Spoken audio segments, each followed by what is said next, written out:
مگر آج سارا کا سارا معاملہ ناسمجھی کی بنیاد پر یا فیشن کی بنیاد پر ہم نے چھوڑ دیا۔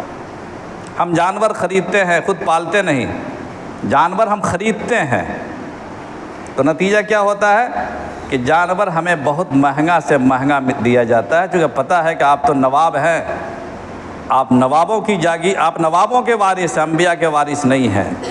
آپ سمجھتے ہیں کہ ہم فلاں نواب کے وارث ہیں، ہمارے باپ دادا نے یہاں نوابی کی ہے، حکومت کی ہے۔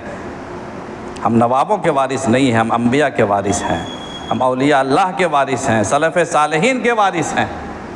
ہماری زندگی کا بڑا حصہ جنگلوں میں یا مویشیاں چرانے میں گزرا، ہم ان کی دعائیں لینے والے ہیں۔ ایک ایک جانور کو پریشان کرنے پر نبی کریم صلی اللہ علیہ وسلم کا دل لرز جاتا تھا۔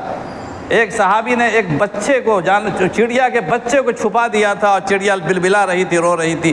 سرکار دو عالم صلی اللہ علیہ وسلم ناراض ہو گئے کہ کس شخص نے اس ماں کو پریشان کیا، اپنے بچے کے لیے پریشان ہے۔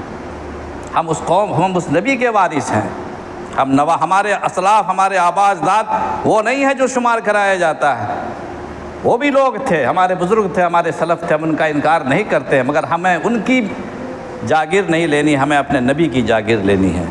ہم اس سرمایہ کے وارث ہیں۔ ہم کو جب جانور ہم نے چھوڑ دیا، جانور دوسروں کے ہاتھ میں چلا گیا، اور ان کو پتہ ہے کہ آپ کتنے بڑے نمائش باز اور کتنے بڑے دکھاوے کے لیے پیچھے پڑنے والے لوگ ہیں، اور نواب ہیں ماشاءاللہ، مہنگے جانور بیچے جاتے ہیں، خوب مہنگا سے مہنگا بیچا جاتا ہے، اور آپ خریدتے ہیں اور سمجھتے ہیں بہت بڑی عبادت ہم کر رہے ہیں۔ اور اس کے بعد جب وہی جانور آپ کے پاس آ جاتا ہے، اور جب اس کی کھالیں نکالی جاتی ہیں، تو اس کھال کا کوئی دام ہی نہیں ہوتا، کیونکہ وہ کھال آپ تیار کرتے ہیں، وہ کھال آپ بیچتے ہیں، اس کی کوئی قیمت نہیں۔ جبکہ جانور میں سب سے بڑا حصہ، قیمتی حصہ کھال ہی کا ہے، اس سے ہزاروں چیزیں تیار ہوتی ہیں۔ گوشت تو آدمی کھایا ختم ہو گیا، جانور کا کوئی حصہ اتنا مفید نہیں جتنا مفید کہ اس کی کھال ہے۔ تو جس کھال کو پہلے انتہائی قیمتی تصور کیا جاتا تھا، آج اس کا دام انتہائی ختم کر دیا گیا، اس لیے کہ انہیں پتہ ہے کہ وہ کھال آپ بیچنے والے ہیں، تو آپ کی چیز کا کوئی دام نہیں ہے، اور جو چیز آپ خریدنے والے ہیں وہ آپ نہیں پالتے ہیں، دوسرے لوگ پالتے ہیں، اس لیے ان سے آپ خریدیں گے تو آپ کو مہنگا بیچا جاتا ہے، تو آپ کی چیز کوڑیوں کے بھاؤ لی جائے گی، اور ان کی چیز جو ہے کوڑیاں بھی ہے تو سونے کے بھاؤ بیچیں گے۔ آپ سمجھتے کیوں نہیں ہیں؟